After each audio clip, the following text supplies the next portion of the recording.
এক এক দিন এক এক ধরনের কস্টিউম পরতে, এক এক ধরনের চরিত্র ধারণ করতে আমি খুব আনন্দ পাই। সবসময় তো অভিনয়ে ব্যস্ত থাকেন, ওই সময়টা আসলে বেশি এনজয় করেন নাকি অবসর সময়টা বেশি এনজয় করেন? দুইটার ব্যালেন্স থাকলে বেশি এনজয় করি আসলে। আমি মনে করি যে আমি অনেক কাজ করব, তারপরে আবার টানা ব্রেক নিব। আমি ওটা না করে ব্রেক নিয়ে নিয়ে কাজ করে, কাজ করে করে ব্রেক নেই। আমি এটা খুব এনজয় করি। অভিনয়ে তো প্রচুর ব্যস্ত থাকেন, তো কি মনে হয় একসাথে এত কাজ করলে কাজের কোয়ালিটি ধরে রাখা যায়? আমি আল্লাহর রহমতে শুকরিয়া আদায় করি, যতটুকুই ব্যস্ত থাকি। প্রচুর ব্যস্ত থাকি না, আমি ওই যে বললাম না, ব্রেক নিয়ে নিয়ে কাজ করি। অবশ্যই যদি প্রত্যেকের তো একটা সিস্টেম আছে, কেউ যদি মনে করে আমি এভাবে কাজ করলে আমার কাজের কোয়ালিটি ধরে রাখতে পারবো, সে এভাবে কাজ করবে। প্রত্যেকের এক একজনের স্টেমিনা এক এক রকম। সো আমি আমার স্টেমিনা দিয়ে অন্যটা জাজ করতে পারবো না। আপা একটা কথা যদি বলি, যেহেতু কোয়ালিটির কথা উঠলো, বর্তমান সময় নাটকের অনেক সময় সংলাপ নিয়ে কথা ওঠে, যে সংলাপগুলো একটু অশ্লীল বা একটু শব্দগুলো অকওয়ার্ড লাগে।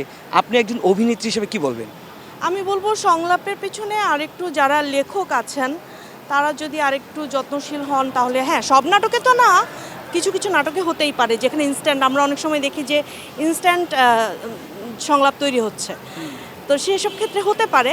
তবে এক্ষেত্রে যদি লেখকের ভূমিকা এবং ডিরেক্টরের সেই লেখাটাকে প্রাধান্য দেওয়ার ব্যাপারটা থাকে, তাহলে আবার ঠিকঠাক। অনেক মজার মজার গল্পে মজার মজার চরিত্রে আপনাকে দেখা যায়। আসলে এই ধরনের গল্পে অভিনয় করতে বেশি স্বাচ্ছন্দ্য বোধ করেন নাকি গ্রামের একদম কি বলি সিরিয়াস টাইপের গল্পে অভিনয় করতে পছন্দ করেন? আমি আসলে মিক্স চরিত্র করতে পছন্দ করি, কখনো গ্রামের, কখনো শহরের, কখনো ধনী, কখনো গরিব, কখনো মানে নিম্ন শ্রেণীর, কখনো উচ্চ শ্রেণীর। আমি চাই সব ধরনের কাজ করতে, এতে করে আমি আনন্দ পাই। এক এক দিন এক এক ধরনের কস্টিউম পরতে, এক এক ধরনের চরিত্র ধারণ করতে আমি খুব আনন্দ পাই। জায়গা কেনার পর কোনোদিন ভাবিনি বাড়ি দেখে যেতে পারবো।